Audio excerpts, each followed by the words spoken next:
Alhamdulillahirabbil wassalatu wassalamu ala sayyidina Muhammad.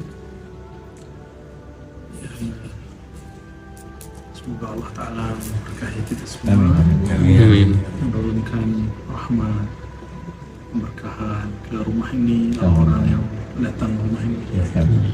Apalagi Dato Sri dan Datin sekeluarga, semoga Allah berikan rahmat kasih sayangnya. Amin.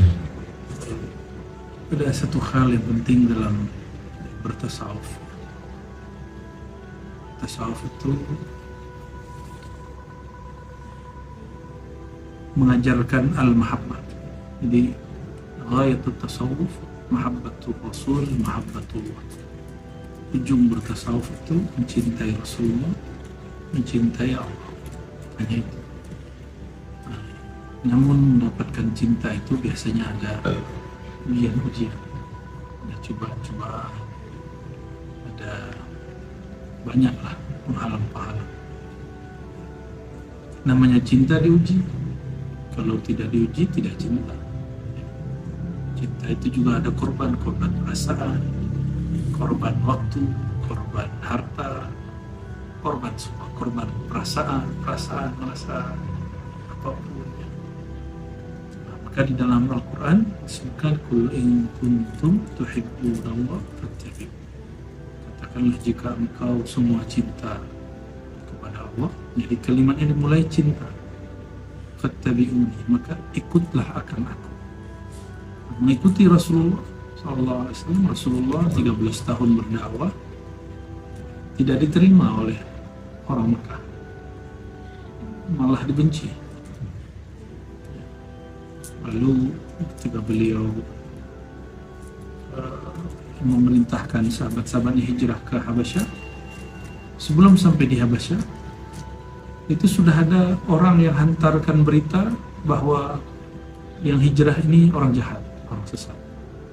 Jadi dulu belum ada WhatsApp, belum ada email, maka dulu yang hantarkan berita orang. Itu terjadi. Syukurnya Raja Habasyah seorang raja yang taat beragama, waktu itu dia masih Nasrani, tapi Nasrani yang lurus. Maka dia bertabayun menanya langsung kepada orang yang dituduh. Ini Nasrani, ada apa-apa? Dia tanya langsung kepada orang yang dituduh, orang yang dianggap bermasalah. Hari ini banyak Muslim, katanya ini menjaga kebenaran, menjaga ajaran yang baik, tapi tidak mau mencari tahu yang sebenarnya. Apalagi kita mengurusi thariqah, mengurusi zawiyah, mengurusi merawat tempat-tempat yang dijadikan tempat berzikir, maka mestilah lebih adil daripada Raja Habasyah, yang lebih baik daripada Raja Habasyah. Raja Habasyah pun memakai prinsip husnuzan, berbaik sangka, maka dia tidak tuduh siapa yang datang. Lalu yang kedua, Rasulullah pun sendiri yang hijrah, bahkan sampai di Taif tidak diterima, malah diusir, dilempar, dan Rasulullah tidak marah. Beliau hanya mengatakan fa innahum la ya'lamun, mereka tidak faham siapa aku. Maka kita tidak perlu mengutuk orang-orang yang tidak paham kita. Kita cukup mengatakan, ya Allah, mereka mungkin tidak paham niat baik kita. Mungkin sudah ada yang hantarkan berita akhbar yang tidak sahih, tidak benar. Ya, biarlah mereka lelah. Karena orang-orang yang iri dengki, pembawa berita kabar buruk itu, selama-lamanya dia akan terbakar. Selama-lamanya dia akan lelah. Tidak pernah tenang hidupnya. Dan sungguhlah aneh, banyak hari ini orang berthariqah, katanya berahlus sunnah, tapi iri dengki tidak hilang. Ya. Satu hal yang saya pelajari dari kitab Imam Ghazali, dan guru-guru saya mengajarkan kitab Ghazali, satu hal saja, bahwa rusaknya ulama, rusaknya orang-orang beragama karena ada iri dengki, baik di dalam berthariqah, baik dalam orang yang mengaku ahlus sunnah, iri dengki.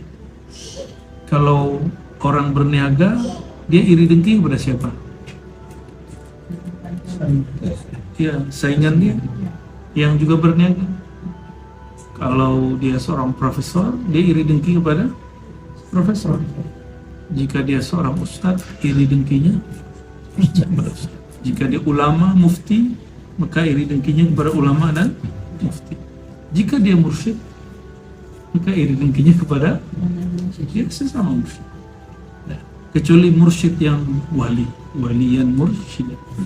Mursyid yang wali, kata Imam Ghazali, guru yang benar itu yang karena dia mengajak kepada Allah. Jika ada murid dia keluar dari majelis dia lalu mencari guru yang lain, atau ada guru baru yang datang. Kalau sekarang ada mursyid baru, ada tarekat baru, apa kata dia? Alhamdulillah, tugasku berkurang. Alhamdulillah, tugasku ringan. Jadi teman-teman, nanti kalau ada orang ngaji kepada kita, ikut zikir, lalu tidak ikut lagi, cukup katakan Alhamdulillah, tugasku berkurang. Walaupun perasaan manusiawi kita merasa sedih, tapi rohani ini tidak boleh sedih. Karena para awliya Allah la khaufun alaihim wa la hum yahzanun. Nah, fattabi'uni di situ. Ikutilah aku maka la khaufun alaihim wa la hum yahzanun. Tidak boleh gelisah, tidak boleh merasa takut, tidak boleh merasa sedih. Inilah lebih kurang yang boleh saya kongsikan, saya bagikan. Semoga Allah Ta'ala menjadikan kita kekasih-kekasihnya. Disebut dalam surat Yunus, ala inna awliya Allah la khaufun alaihim wa la hum yahzanun. Ketahuilah para awliya, kekasih-kekasih Allah itu, mereka tidaklah ada kegelisahan dalam hatinya dan mereka juga tidak bersedih. Kenapa? Apa yang mereka sedihkan? Ruhani mereka bersama Allah. Ya, mereka sudah tahu ujungnya. Diberitahu oleh Allah apa hasilnya. Semoga Allah Ta'ala meridai kita semua, guru-guru kita, orang-orang yang hadir di majelis ini, siapapun yang pernah ngaji kepada kita, siapapun orang yang baik ataupun berlaku tidak baik kepada kita. Semoga semua diampuni. Semoga semua Allah perbaiki. Allahumma aslih syu'unana bihaqqi Sayyidina Muhammad SAW. Ya Allah, perbaikilah keadaan kami, perbaikilah hati kami, perbaikilah ruhani kami, perbaikilah fikiran kami, perbaikilah umat Nabi Muhammad SAW. Allahumma astur auratina bisitrikal jamil.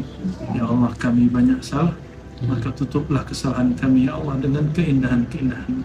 Rabbana atina fid dunya hasanah wa fil akhirati hasanah wa qina adzabannar. Walhamdulillahi rabbil alamin. Assalamualaikum warahmatullahi wabarakatuh. Alhamdulillah.